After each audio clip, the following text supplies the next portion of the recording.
global happenings today. We communicate, we analyze global news. Stay tuned. Hello guys, welcome back to our channel. We're so excited to have you back again. We're looking at the confession of IZe Iyamu. He had come out to tell Nigerians that what Adam Sushimole said was actually true, but there's a twist there, because though he's a member of pirate confraternity, but then he said he didn't pour any acid on everyone. I believe that at this point he's trying to re-establish his image and see how he can stop the spread, because right now PDP had made up their mind that they are going to spread the video as much as possible. And guess what? The videos are really much, not just the two that you've seen us present. There are other videos to that effect where Adam Sushimole continually affirmed in 2016 that he did those things which he had in his previous videos been telling Nigerians. So right now, trying to change the hands of time is quite difficult. But however, let's just look at what he had to tell Nigerians. According to him, he said the news have it that the candidate of the All Progressive Congress for the September 19 governorship election in Edo State, Osage IZe Iyamu, has said, contrary to report, he never poured acid on a fellow student when he was an undergraduate at the University of Benin. During the 2016 governorship electioneering, a former governor of the state, Adam Sushimole, and also a former national chairman of APC, had during campaign alleged that IZe Iyamu, who was the candidate of the People Democratic Party in that election, poured acid on a student. But in an online television program monitored in Benin City on Sunday, IZe Iyamu said he drew the attention of the then Uniben administration to the plight of the student. IZe Iyamu, who said he ensured the student got first aid treatment, however, said himself and others linked to the incident were rusticated because the identity of the culprit was never known. He said he gained admission into the University of Benin in 1980 to read political science, but later changed to law and did not graduate until 1986 because he was rusticated for about 2 years. According to him, he said, when I was in the university, I was a member of the pirate confraternity. At that time, we didn't look at it as a cult arrangement, but some people were already coming in with tendency to create problems. We had this very confrontational group, and one evening somebody reported to us that they beat up a final year student who was also close to us, and they mentioned the names of those involved, and we said, no, this is bad. Don't also forget too that I was a student union leader, very prominent in the Student Union Congress. So myself and some persons who heard about these complaints said, let's go and see the people concerned and talk to them. We went there and met with the people concerned. They opened the door for us and we were discussing the matter under a very cordial atmosphere, only for some people to come in. Before we knew it, there was smoke in the whole place and somebody shouted acid and was screaming. It was then I realized that somebody had poured acid on somebody, and I quickly rushed to the security post. I brought them in and we took the young man to get first aid treatment. Of course, the school set up an inquiry and the person that was affected admitted that I was the one who brought security agent and that I was able to take him in for medical attention. I asked who poured it and he said he didn't know. He said he knew the face but didn't know his name, and nobody appeared to know the name. And the university said, since you people don't want to mention the name, we are going to sanction all of you. Before we knew it, they expelled us. The reason they gave was that they expelled us for belonging to a proscribed organization. But the long and short of it is that we were on it for 2 years till 1986, when the Senate held a meeting and said these guys have been punished enough, that if you look at the records, they were not the one that committed what happened. So we were called back, graduated, and then went to law school. That was his confession. But who is there to attest to the fact that what he had said is actually true? Because right now, at this point, I think the person who was poured the acid should be brought in for him to also give us his own version of the story. Because right now, no one can attest to the fact that what he's saying is true.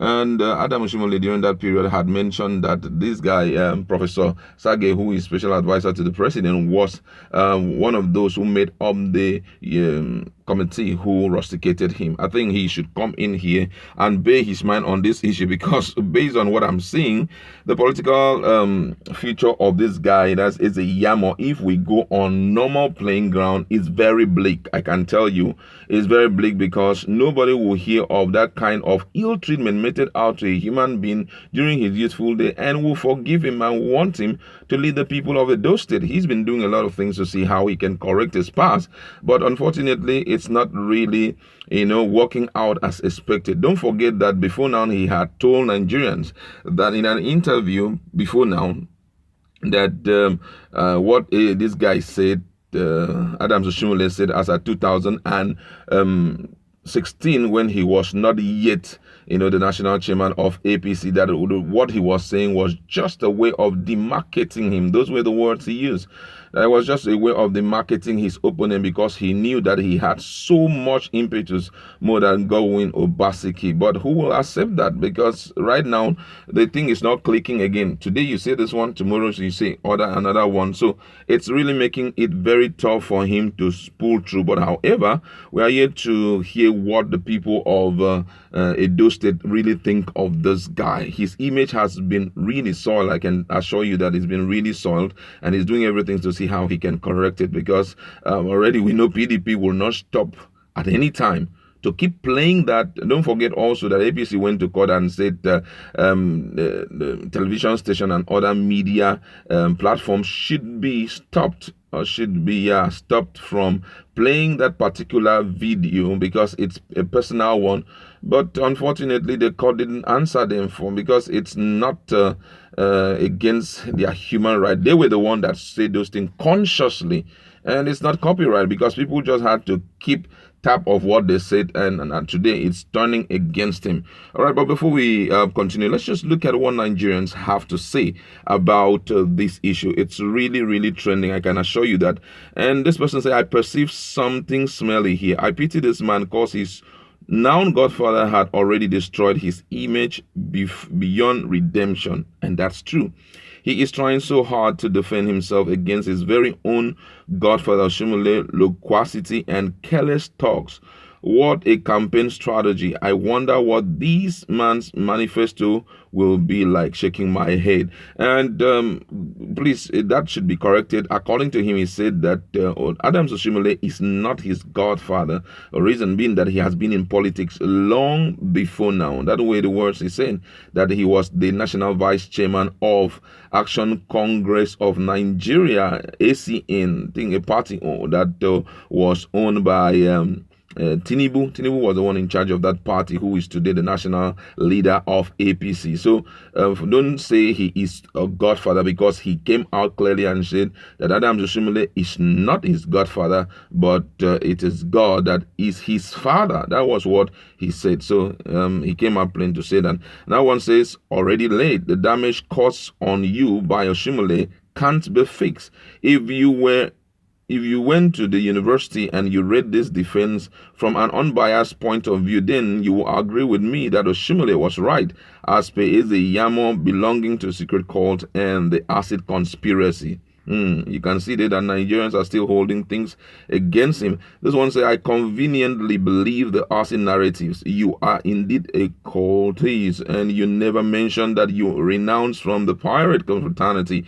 What then the difference between a cultist and a thief or a rogue? For a fact, I am certain you were denied the privilege and recommendation of going to law school by the Faculty of Law, Uniben. That means the evidence against you must have been so incontrovertible, overwhelming too, and some had cost you the opportunity of being a barrister. The same reason why you choose to be addressed as a pastor. Wow, just imagine what Nigerians are thinking.